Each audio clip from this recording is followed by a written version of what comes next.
But I know that on Monday, when there's the solar eclipse of the sun, that Nancy Sliwa, who joins us today on the Rip and Read, as she does every Tuesday and Thursday to do the deep dive, best known by the nickname Lone Wolf One, will be howling in Central Park at the solar eclipse of the sun. There's nobody who knows more about this, the impact on humans, the impact on four-legged creatures, on schools, on prisons, on humanity, than Nancy Sliwa. And you are excited. You are looking forward to the blackness that will grip us and cause some people to actually think that the world is over. I mean, that's a lot of pressure. I'm not sure if I can speak on behalf of all of humanity regarding this event. I can just tell you what I know. So April 8th, it will be for, in some parts of the United States, a total of 4.5 minutes. So everyone's already preparing for it, like it's end of days. One of the things happening now in New York State, there's actually an edict already that exists where the Department of Corrections, they've instituted what they're calling a holiday schedule, which is equivalent to like a lockdown for these individuals living in the correctional facilities. And so it means that they have to stay in their personal rooms from 2 to 5 p.m. So they won't get a chance to see this. And as a result, you have several of these inmates who are now suing this Department of Corrections in the state of New York for their right to be able to see. Oh, my Yeah. God. Mm-hmm. And what do we have to provide them with, the safety glasses, too?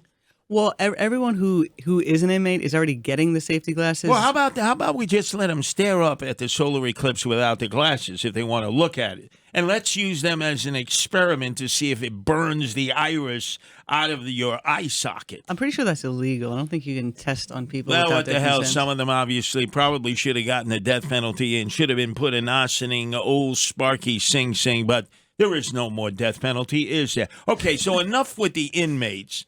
They already get enough from us. What about schools? What about schools? The little kids, the little children. Are they going to keep them home? Are they going to get them to miss another day of school after the calamities in the aftermath of the lockdown and pandemic of March of 2020? Okay, so this is interesting because there's a lot of different schools across the United States, depending upon where, you are within the path of this apocalyptic event that's about to happen on Monday.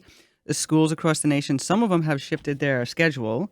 New Jersey has decided that they don't want to take the responsibility of keeping an eye on your kids while this is going on because I guess they think that they're not too bright. They'll just stare up at the sun. So they decide to let them out early that day. So that's on you if your kids go blind. And so what happens if there are kids who are playing hooky, who are truants, and there is no one to supervise their activity and they happen to peer up at the sun? Does this mean we get sued because a kid decided to look up at the sun without those glasses? No, I don't think so. But apparently this is such a big deal for the educators, right? They're more interested in this than they are in educating the children because they've had extensive discussions regarding the risk of serious eye damage from looking at the sun without proper eye protection. I mean, aside from making that singular statement, I'm not sure how much more discussion you need. And if the kids aren't bright enough to hear that one line, you might be doing something else wrong. No, don't tell me that teachers want to stay home, that they want to do virtual school that day like they seem to do every other day. I think every teacher and every kid does always like the snow days and the days off. So this is a great moment to do a Zoom from home, assuming that, it works because, the connections in New York aren't No, too they good. never work. They never work. But what's funny is there's other schools that they're looking at this as like a teachable moment. Like, oh, we want the kids to stay here because they can learn something. Apparently in New Jersey, they're like, these kids ain't going to learn nothing. Of course. No, Send them that's home. beautiful. A teachable moment, something that won't happen, for another 50 years? Well, I think maybe it's like 15 or something, but yeah, a teachable moment would also require having to come up with a new syllabus, and I think that's a little too much for these guys. Excuse me, a little too much to expect of our teachers nowadays. Now, the effect, though, on animals. Animals are cognizant well in advance. Changes in weather patterns. We have seen it ourselves with our many cats, our rescue cats, that you save from the shelter system of New York City right before they're going to be executed and destroyed. they seem to know when there is a change in climate, weather. Like you were mentioning yesterday as I was coming home from Ozone Park from a civic meeting, the cats were already feeling the effects of the high winds and were already taking precautionary actions in advance, led by the matriarch Athena, and that they were indoors and they were sensing the high winds outdoors. So what impact will this solar eclipse of the sun have on the animal community? So again, right, not super duper clear, except that with the zoos, again, that are in like this line of vision for this, the concern is obviously you have nocturnal animals, animals that are strictly just based on, going by the sun, and they'll start waking up and, acting as if it's nighttime. So it could disrupt with them. But in terms of what's like really closer home to us, like in terms of our pets, so what the suggestion is, obviously animals, they pick up on their own, but then there's the domesticated ones really pick up on our behavior. So the concern is that because the humans are going to be acting so different, that it's going to trigger a different behavior in your pets. So they might see you looking up at the sky, gathering in groups, getting all excited. So they're going to feed off of your energy. So I think part of it is to keep your animals calm by being calm yourself. Does this include the wolves?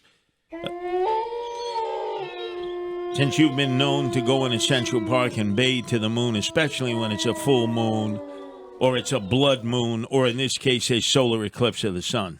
I think they do qualify, but I would be more concerned about maybe having something affect like the security for a moment, where anything that's running off of, relying on the sun to keep these places on lockdown, if all of a sudden that goes awry, things can just open up for a few minutes and it's a free for all. So I would be more concerned about that, just gates opening and enclosures being free to the public. Now, there are all kinds of conspiracies that have evolved in advance of the solar eclipse of the sun this Monday. And by the way, what time will it probably affect us here, East Coast time? Okay, so we're looking at just after 2 p.m.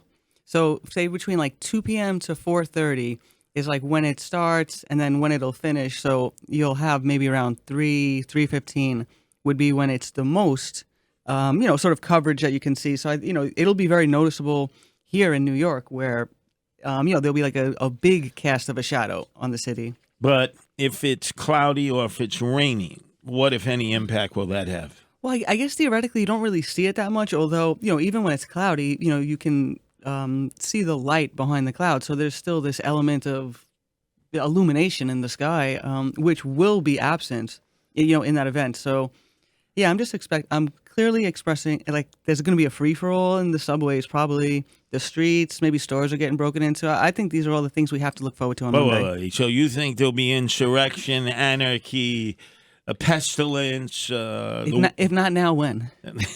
So there's like War of the Worlds. Yeah, so there's some of these really, really crazy theories on social media saying that when the eclipse starts, it's like very biblical. It'll last up to 5 days. So if you got to prepare for that, you definitely want to make sure you have your water supplies, paper towel, things like that. Was this like Y2K, the non-event of the century, when Art Bell, that loony kazoonie from Parts Unknown, when he was on overnights across the country, would be telling people, oh, you got to get your foodstuffs, you got to get your bunker system, you got to get your Beijing wind-them-up radio, everything that we thought would work under Y2 chaos will cease to exist, alarm clocks, all of that. Is this another one of those scams like Y2 chaos? It could be. I mean, I know that New York State is certainly spending quite a bit of money on distributing glasses. Why? Well, I mean, I don't understand. If they're telling people don't look at it and then you're giving them the glasses, you're encouraging them to do it. So, and then we're wasting money on it. Yeah, of course. Now, and something tells me those aren't the best lenses in the world. So I still wouldn't be staring at the sun if I were you. I saved, if you remember a while back, I think one of the first movies I ever took you to was one of those 3D movies. Remember where they gave you the glasses? And I think I saved those glasses. Can I use those glasses? I mean, would that work, Justin Ellick? Would that work, Wrong Way, Lou Rufino? The glasses they give you in the 3D, where it's surround sound. No, actually, that would amplify the damage. So don't suggest that, Curtis. Oh, so that's the Polish No, method. not that one. Not that one. So now you're sure because you're all excited. You're looking forward to this, right? I'm very excited. Will you be in Central Park at the time of the eclipse in our neck of the woods? Well, that, and then also throughout the streets, just observing the inevitable mayhem. So if you, in fact, hear a wolf's call, know wherever you are, that's Lone Wolf One. That, in fact, is Nancy Sliwa. That is her nickname. And she already bays to the moon when there's a blood moon, a full moon, and now that there will be a solar eclipse of the sun.